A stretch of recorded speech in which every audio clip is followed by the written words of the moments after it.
CKTB. Thanks, Gene. Great to be back. You know, I got to tell everybody, you were coming in, and you appear on Steph shows regularly in the on the round table, and you and I were just hanging out before you went on the air, and I started asking you about how the harvest was, and I finally said, you know what? Why don't we just have you on the air and talk about it? So I'm glad you're here today. So it is harvest season, and how is it going? Oh my, it's going fantastic. We are looking at one of the best vintages we've had in a long time, but you know what? We've been really pretty blessed since I'm thinking 2018 and even 2017 of really great years back to back to back to back. That this will be another one for the record books, that's for sure. Mm-hmm.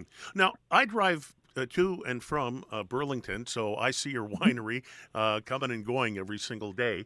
How does I'm asking this because I just don't know. You'll have to explain it to me like I'm five, like I tell most of my guests. But how does the harvest actually work?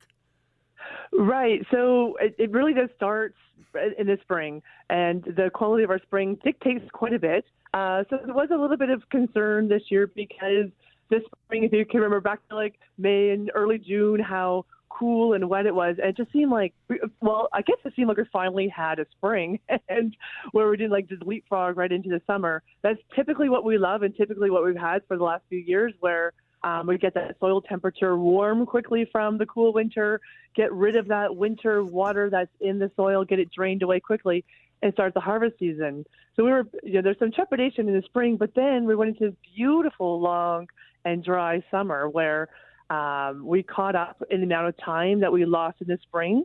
We do need heat. Heat is very important to advance the growing cycles in the vines, to get those grapes. They start off as little flowers. We want them to get pollinated all at the same time and quickly, and then get those berries developing quickly too. So that happened through the late part of June.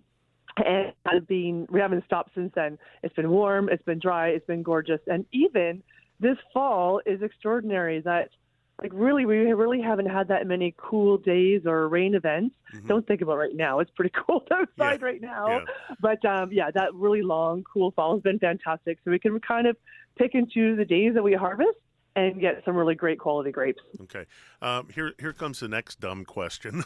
You know, I know how to sip wine and enjoy it, but how do you get the grapes off the vine? Do you have machines or do people pick them? I mean, I just don't know.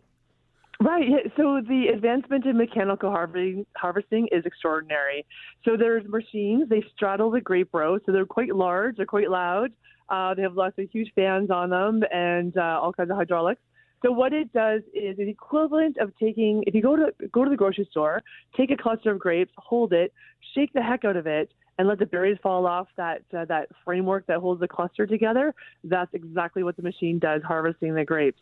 What's cool lately, though, is that the beads, the things that have been used, like the rods that were used inside the harvester to make that happen, mm-hmm. have really advanced. And so it's super gentle on the vine. It's super gentle on the berries. And now we can even go through and select out the very best berries on the machine and kick the inferior ones out before they even make it to the hopper, which then goes to the winery, to go to the crusher destemmer, to the press, and to the bottle eventually. Well, I'm certainly glad that I know the official term now. It's shake the heck out of it.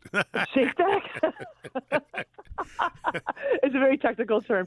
And actually, it's interesting on that theme is every grape variety has a different amount of shaking that's required. Some stick on the vine harder, like Riesling, and you need more shake to get that off versus, let's say, Sauvignon Blanc. Yeah.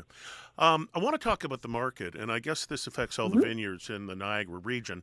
With this whole 51st state thing and the tariffs, Doug Ford unilaterally decided that all products from the United States are going to be taken off the shelves of the LCBO. Has that mm-hmm. been a boom for the Niagara region and specifically your biz? Well, it's been really great for the entire industry that there's so much passion and so much interest in keeping things local. I mean, we certainly saw a bump back through COVID, but this time I think it's a choice, and there's passion and there's emotion behind it. And so, yes, I know I've seen a little bit, probably 30% of a bump, but some wineries are declaring a 75% of a bump in some of their retail sales, which is awesome. I think the difference this time is because it's a choice. It's something that's going to stick a little longer, and we're not going to revert back. I think people have are finding new products that they love and they like, and are going to make the choices to stick through their tasting from hopefully this point onwards. Yeah, that's good news. I was in a gas station this morning just paying for my fuel and stuff, and I noticed they had a sign there in a gas station. Now they have VQA wines available in a gas station along with beer and things like that. Yeah. Has that really helped out the business as well, now that people can buy away from the LCBO? That has as well. I mean, anything to help consumers make better choices and make the choices for local is fantastic. So there was a huge bump in our sales as they were loading the shelves, but the patterns of sales have been maintained through that as well. So there is that fear factor every time you get a purchase order lately, like, oh, wow, how much wine do they want? Is it bottled ready to go? Because we're trying to understand the new patterns that are happening. And so, but I mean, it's great. I mean, people are choosing local, choosing Niagara, choosing VQA wines more and more. Like, it's just such a good news story that, that we're excited to be part of. Yeah, I know a lot of your wine winds up in restaurants throughout Ontario. I know the LCBO is changing some of the rules around, and margins for alcohol when they're sold in restaurants is very, very, very small. What's happening with that? How's it affecting not just your biz, but the entire wine business in the Niagara region? Well, that's what's kind of bizarre about this whole thing is we're having really great sales elsewhere. We are having great sales in licensees as well. That's true. However, in the last rotation of the last budget, the way the wine's marketed or priced for restaurants is a little bit different than what it is for retail. Typically, they take 10% off the sale for a licensee. And then out of nowhere, with no advocacy from our part or anybody as far as I'm concerned, they moved it to 15%. And so it essentially took 5% right out of my shorts, Gene, right out of my shorts. And then on top of that, to add insult to injury, the LCBO still puts on a direct delivery fee as well of 6.1%. So the 15% plus 6.1% direct delivery fee is 21.5%. Yikes. That's just going out. That is money we can't recover back. And then, you've got commissions and sales, commissions out to our salespeople and, exchange fees, all those things on top of it too. So it is one of the areas that needs a bit of a look at right now, just because it's tough to make that work right now. Yeah. Which wine are you very, very delighted about in this year's harvest that you're going to be bottling and selling? What's going to be the killer wine from your winery? Right. I think it's going to be the Cabernets. With this really beautiful warm fall and all the great sunshine we've had, that makes for a really great color in the berries and brings down the acidity and brings up the sweetness too. So that means pretty big, pretty powerful wine. So it'll be a year and a half, 2 years before you start to see those wines in the market, because they'll have to go through the time of aging in the barrel. But I'll tell you, look for Cabernets, Merlot from the 2025 vintage and the 24 and the 23, because we've had 3 great ones in a row. Oh, that's great. Well, it sounds like the entire industry here in the Niagara region is just doing great this year. It is. We had a great Grape and Wine Festival to celebrate it all. We're already thinking about the Ice Wine Festival.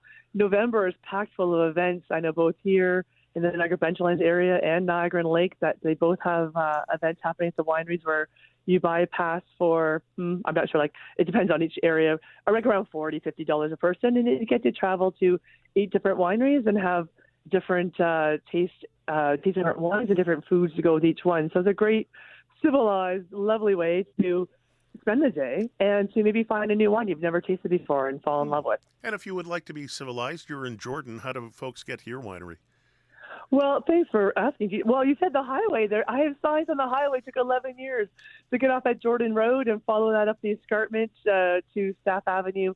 I'm here in Jordan on top of the escarpment, or check out www.sueandstaff.com. All right. Well, I see your sign every day, so that's great. Hey, this has been a lot of fun. Perfect. Yeah, it's working. Well, listen, you got to wonder, they're expensive. Yeah, this has been a lot of fun. On my drive home one of these days, I'm going to stop in and say hi, okay?